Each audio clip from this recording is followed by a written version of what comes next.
pagi Bu. Oke, monggo silakan. Ya. Yes.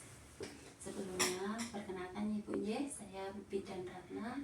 Di sini saya akan membantu Ibu tentang masalah yang Ibu alami di sini. Iya Bu. Ini saya perkenalkan, saya Nyonya S. Saya 6 hari setelah persalinan dan saya mengalami keluhan kalau saya cepat capek Bu. Iya. Ini gimana Bu? Solusinya Bu? Oke, sebelum saya terangkan ya Bu ya, saya tutup pintu dulu ya.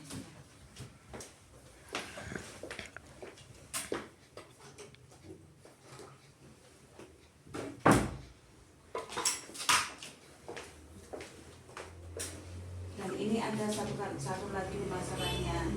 Dan saya setelah persalinan sama orang tua saya dibilang jangan makan yang amis-amis katanya Bu. Itu banyak pengaruh nggak ke diri saya? Iya. Nanti saya akan terangkan Ibu ya. Iya. Saya izin cuci tangan dulu ya. Boleh. Bisa pinjam buku kianya Ibu? Oh iya.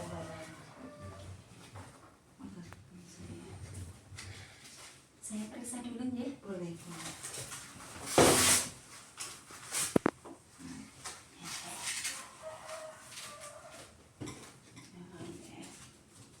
Ibu ini hamil yang pertama ya Bu ya. Iya Bu. Baru 6 hari ya Bu ya. Iya. Dari hasil pemeriksaan tadi Ibu tensi normal ya Bu ya. Iya. Nadi juga normal, pernapasan juga normal, suhunya juga normal ya Bu ya.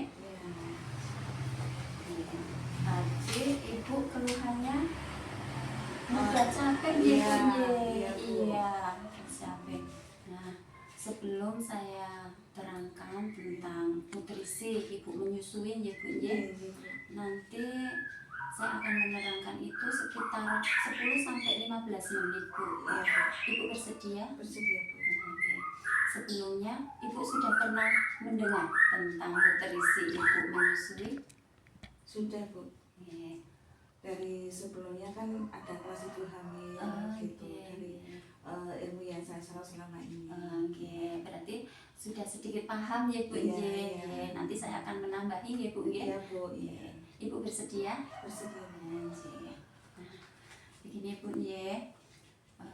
Setiap Ibu menyusui ya Ibu, karena Ibu sekarang sudah punya bayi ya Bu ya. Jadi nutrisi yang Ibu konsumsi itu harus lebih ya Bu ya. Iya, Bu. Sebelum Ibu menyusui, karena nutrisi selama Ibu menyusui itu juga buat Ibu, juga buat adiknya ya Bu ya. Nah, nutrisi yang bagus buat ibu dan bayi itu dapat menunjang tumbuh kembang anak Ibu ya. Nah, tumbuh kembang bayi jenengan akan lebih bagus kalau nutrisinya tercukupi ya Bu ya. Nutrisi yang bagus juga dapat selain untuk tumbuh kembang bayi juga dapat mencegah anemia buat ibu ya. Nah, nutrisi yang bagus itu apa saja yang harus dikonsumsi ibu itu? Harus ada apa Bu tadi? Karbohidrat, protein, sayur, buah Bu termasuk juga vitamin dan mineral Bu. Nah, untuk kebutuhan dari energi ibu melahirkan, kebutuhan energi itu sekitar 500 kalori Bu per harinya. Tadi ya Bu ya, tiap ibu nifas itu harus makan beraneka ragam. Jadi tidak boleh pilih-pilih atau berpantangan seperti yang Ibu ngendiko tadi ya, berpantangan makanan. Itu tidak boleh. Boleh Bu dikonsumsi, karena setiap ibu yang menyusui harus beraneka ragam yang dikonsumsi. Tadi yang saya ngendiko ada karbohidrat, protein, sayur, buah, vitamin dan mineral. Nah itu kata mertua saya itu kalau makan amis-amis nggak boleh, itu kenapa ya Bu? Itu mitos Ibu, gitu. nggih. Karena kandungan yang kayak daging, ayam, telur itu malah penting banget buat ibu menyusui. Nah, itu dapat apa Bu? Yang bisa mempercepat penyembuhan luka setelah melahirkan juga, dapat mencegah anemia, dan juga dapat produksi ASI-nya lebih banyak Bu kalau konsumsi tadi yang amis-amisan tadi. Jadi itu cuma mitos kalau ASI itu amis kalau konsumsi kayak yang amis-amisan itu tadi ya Bu ya. Ya. Nah, saya jelaskan lagi ya Bu ya, selain tadi setiap ibu nifas itu harus konsumsi vitamin A Bu. Biar apa ya Bu? Itu vitamin A itu nanti dapat meningkatkan kekebalan tubuh pada bayi ya Bu ya. Ya, tidak mudah terkena tanda-tanda terjadinya infeksi ya Bu ya.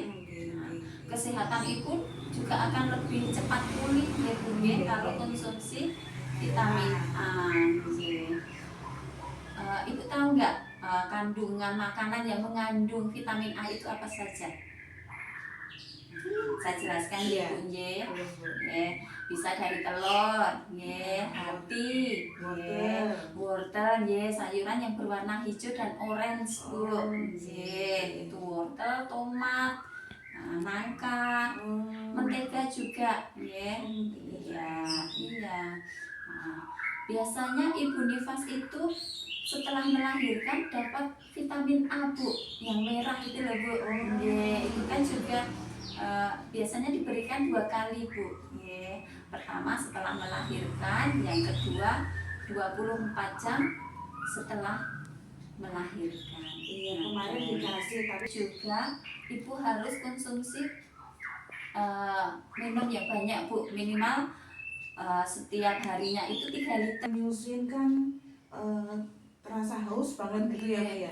Kalau cuma minum air putih kan ibaratnya kurang puas gitu. Terus saya minum manis gitu, kayak sirup, kayak teh gitu, bagus nggak Bu? Kalau teh jangan sering-sering, boleh minum tapi jangan sering-sering ya Bu. Karena nanti ibu hamil kan juga harus konsumsi tablet tambah darah juga Bu. Kan kalau minum tablet tambah darah nggak boleh pakai teh ya Bu. Iya, yang tapi bagus kalau itu minum sirup boleh nggak? boleh nggak apa-apa, kalau pengen ya nggak apa-apa minum Bu.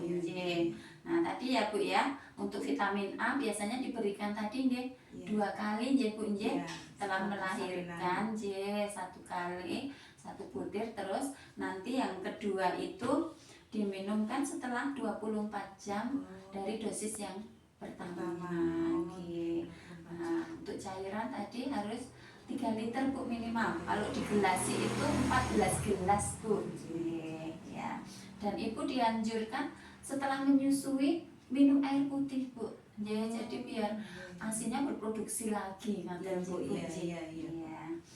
Terus selama hamil kan kemarin juga minum tablet tambah darah Bu. Nanti bisa dilanjut setelah nifas, setelah melahirkan juga minum tablet tambah darah untuk mencegah juga terjadinya anemia Bu. Minumnya itu sehari sekali aja selama 40 hari. Setelah nifas ya?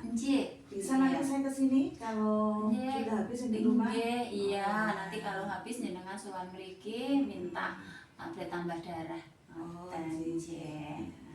Nanti udah tahu ya Bu, nggak boleh berpantangan makanan Yang ditanyakan Bu.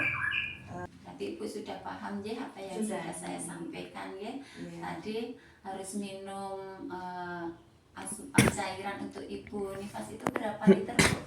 3 liter. 3 liter ya. Paham ya Bu ya. Nanti bisa diterapkan di rumah, jangan berpantangan makanan Bu ya. Terima kasih atas waktunya, sehat selalu ya Bu Makasih ya Bu atas bantuannya. Tahan ya Bu ya. Assalamualaikum. Waalaikumsalam.